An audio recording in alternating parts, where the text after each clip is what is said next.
valve. You just pop this open, lift it off. Checking and filling the oil. There's a good stick inside here. It's a yellow, got a yellow handle on it.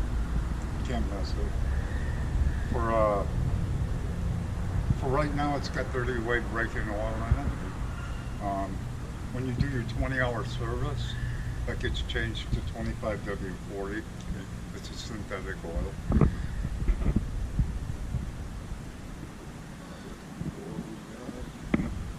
Main fuse really isn't a fuse, it's a circuit breaker. So you have one of these for your trolling motor and one identical to that. This is your cranking battery. This is your main fuse for the whole boat. So if for some reason, let's say you lost power to the whole boat, check this. Yeah, the yellow little tab pops out if it's, blown. This is your fuel, of course. There's a fuel gauge way up underneath there. It's hard to see. I'm sure you got a smartphone, right? Yeah. One thing for boats like this, you can't really see the fuel gauge while you're underway. You can get something called vessel view. And what it is, it's a Bluetooth type sender that will talk to your cell phone. And it'll give you all kinds of information like coolant temperature, water pressure, all kinds of good stuff. And it also tells you your time and distance till you run out of fuel, which is great, especially when you can't see the tank. Right. Engine fault codes, it'll tell you in plain English what it means. Okay. So it's really, really worth it. How much does something like that cost? It comes in around 300. Okay. No, that's worth it. It is worth it. It'll tell you when your maintenance is due. Yeah, because I'm bad about that stuff. Me too. This is kind of what it looks like here. Okay. It's a little guy that plugs into the motor's computer. This is some of the things that you can put check marks by, and it'll tell you what, your miles per hour, 140 is your coolant temperature, your fuel that you have, all kinds of neat stuff in this. I think it's well worth it for a boat that has only one gauge. Because it'll tell you everything. You can even use it to mark hazards. So, for example, if you found a rock the hard way, the next time you can mark it on the map, and the next time you won't, run into it. So I definitely recommend it. It's only like a 5-minute install, so we do it for free. Okay. So that was the main fuse. Spare props are available if you need one. Probably won't need one, but if you do, we got them.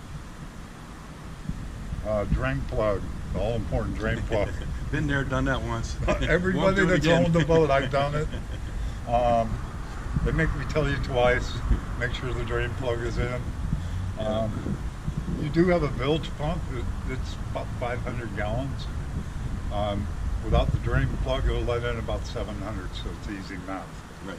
You're going down. You're going down. Faster. Yeah. Or slower than you would have, but faster than it can pump. We went and torqued your lug nuts, but I wrote it down just so you know it's 90 foot-pounds for the torque. Awesome. Tire pressure is 45 psi. Wheel bearing maintenance. So if you pop this cap off with a flat tip screwdriver, there's a rubber plug right here. You can pop that off, and it's just a grease fitting.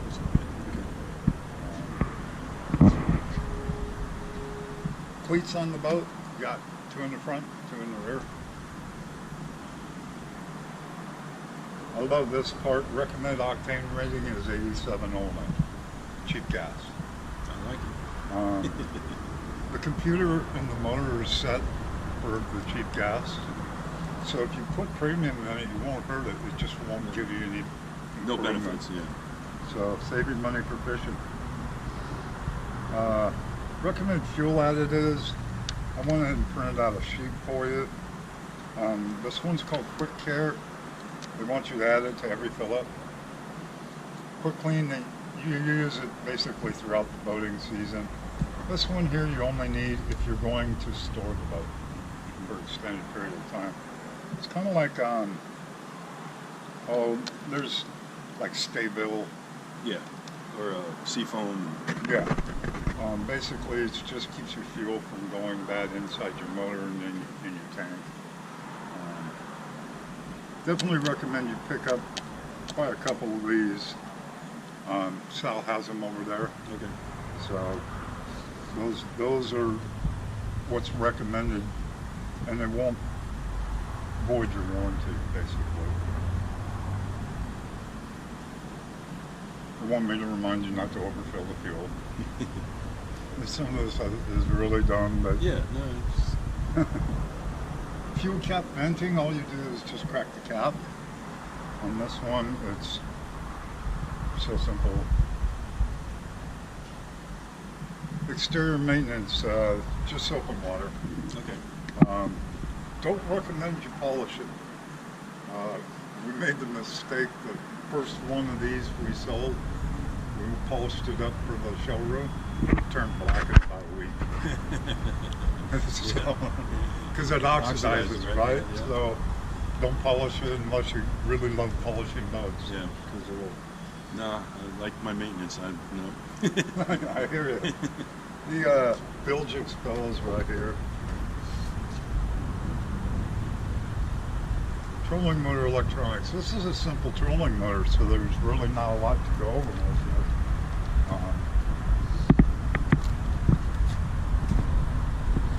So you got mom or momentary, con or constant, and then off. Whatever speed you have this set to, which I got it at 1 right now. If I put it in momentary and hit this button, you can see the trolling motor spinning. Right, every time you tap this. Okay. If you put it on constant, it'll run. So it's good. Constant's good if you're traveling long distances with your trolling motor. Momentary is just basically going from lily pad to lily pad. And then you just, how do you left and right? So the left and right is you push forward and back on the pedal. It won't do it now, of course, because it's not deployed. That's pretty much it. Besides, I would always recommend when you're not using it to unplug it. They can use a small amount of power even when you're not using it. Next thing you know, you got dead battery, right? Yep. Your front lights, your bow light, and you also have an anchor light. Those are operated here at the console. Your nav light switch, right there on top. 12-volt receptacle. It's nice if you want to charge your cell phone. Your warning device. Your warning. I was asking this one customer,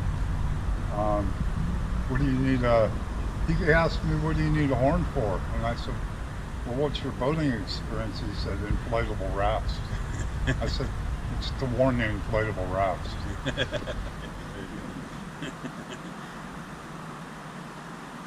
We've already talked about the batteries.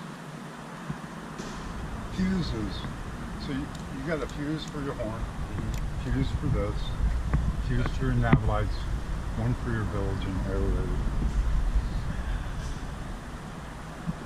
Live well is right here. And your all-important drain plug is right here. Of course, you want to make sure it's screwed in here or you're not going to fill up.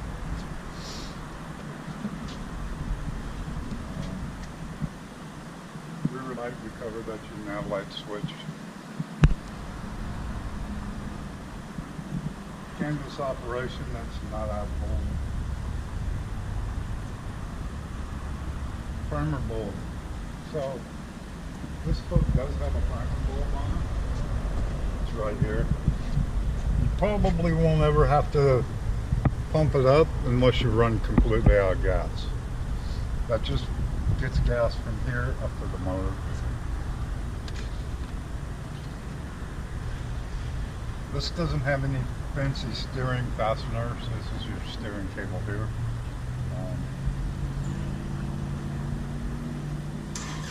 Seating operation, that's pretty simple too.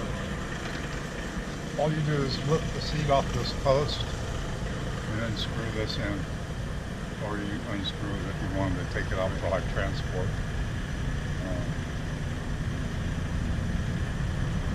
Storage compartment, you got this nice one here.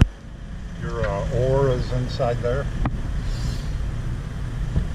Is there a fire extinguisher on this? There is. I'm kind of jumping ahead, but I'll show you. That's at. Underneath your driver's seat.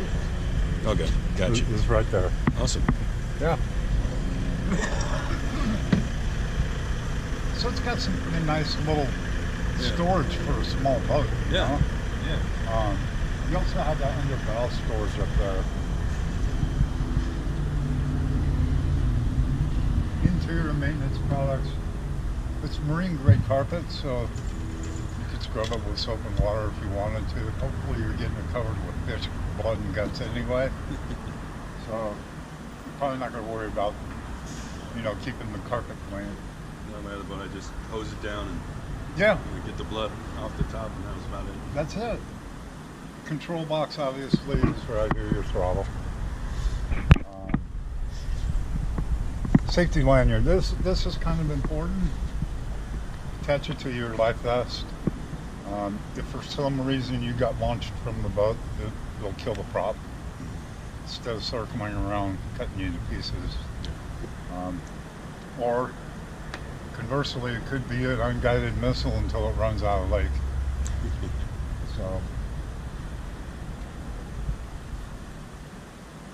key operation on this is real simple. You turn to the first position, and you hear that beep. That's a good thing. Means you're ready to go. If it doesn't beep, check this to make sure that the switch is on, because it won't beep then. Turn the key over one more position, it'll start the motor. Of course, we run it for a pre-delivery inspection anyway, so we've already ran your motor and made sure it works. Another question on that, is it dry in there right now, the motor? It should be. Okay. Our detailers did detail it, so it may have some water. Okay. So if you were going to take it to the lake today, what I would recommend is you Drop it down. trim your motor down, make sure that no water runs out because they'll check you at the lake. And then just pull it up to the ranger station where they check it.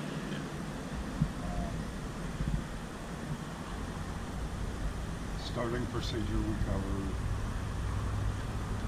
Make sure that your motor, these intakes here, are in the water before you start it. You'll overheat the motor real quick if you don't. We do have earmuffs that you can hook up to like your garden hose. Yeah, actually. And oh, you got one, so you know how that was for it. We talked about your warning system, that's your horn. You only have one gauge, and that's your RPM gauge. And fire extinguisher location we covered. Swing away tongue, I like that part of your trailer. You're going to park it in your garage, save about 3 feet. Yeah. Wish I had that on my other trailer too. Oh, okay, so you know how they work.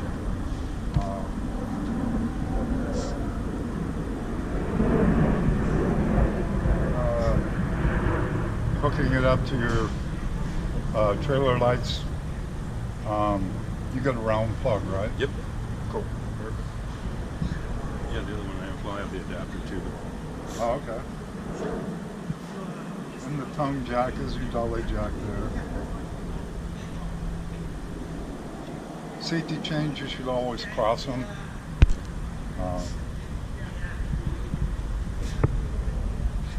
And we already showed you the transoms there, they're back there.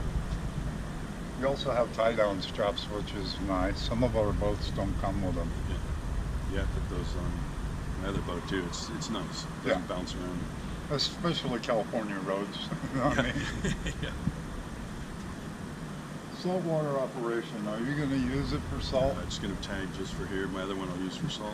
Yeah. Of course, you already know if you do use it for salt, make sure you hose it down because it will corrode the thing like crazy. They make me tell you again, check for drain plug. And this time it's in large letters.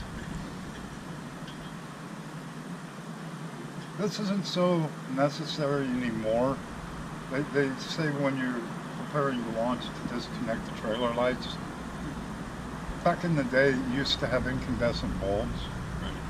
They're all LEDs now, so you don't, I mean, a hot incandescent bulb going into cold water is going to pop the bulb.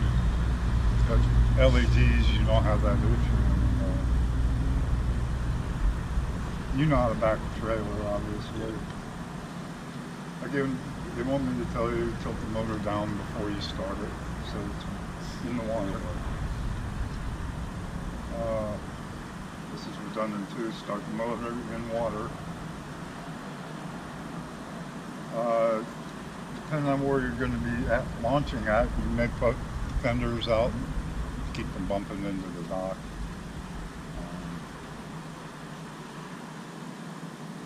Of course, you're going to disconnect your winch from the boat or you can't launch it. And recovering the boat is the opposite of everything you did when you launched it. Just make sure you hook the winch strap back up, winch it up.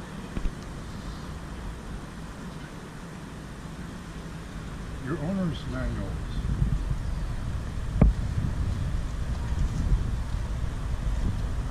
So the most important thing is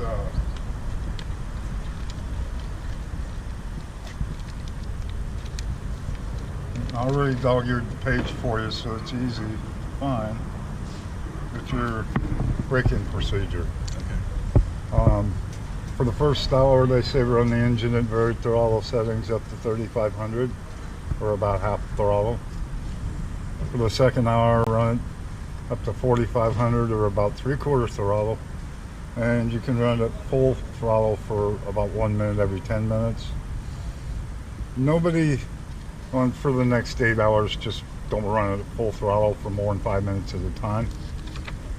Nobody's going to read this when they're out fishing. They're probably not going to remember it either. So I tell people, just don't baby it and don't drive it like you stole it. And you're probably following the maintenance procedure. Rest of your owner's manuals for the boat, trailer, all of that I have stored in here for you. This is they call it a toolkit. Yeah, I don't know honestly what it's good for. That's pretty much it. The rest you'll be doing with Patty. It's called papers, and they don't trust me with the papers. Just need you to sign here.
Main voyage, taking my baby, my new baby out on the water.